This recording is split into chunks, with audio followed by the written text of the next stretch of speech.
Hey guys, what's going on? It's Supreme Guru and I'm back with another video.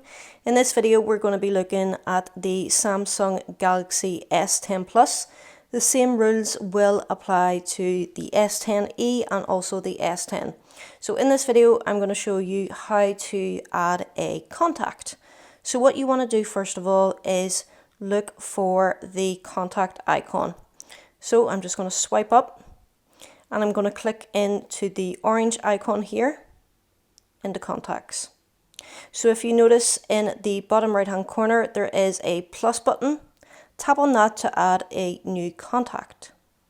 Now in here, you're going to see a few different options. Let's start with the top option. In here, you can add a photograph to your contact.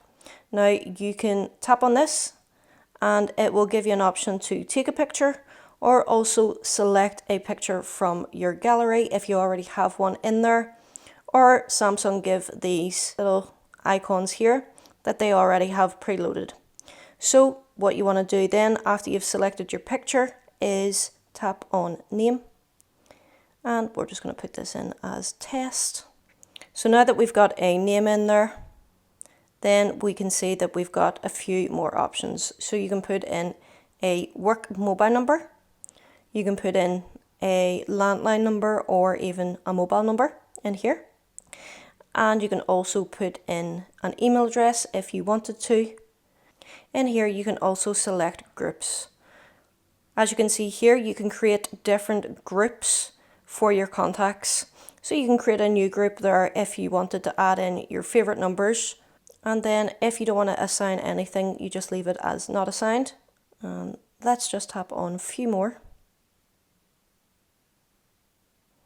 You can see in here you can put in more information, so you can put in the person's address, an important date, maybe like their birthday, their relationship to you. You can put in some notes if you wanted to also.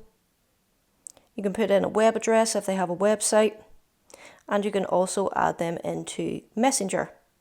Whenever you're done, all you have to do is tap the save button, and you can see now that that has added a contact into your contact list. So if I search for test, you can see there that you've got the contact in. And that's how easy it is to add a contact onto the S10 Plus, also the S10e and the S10. Thank you for watching.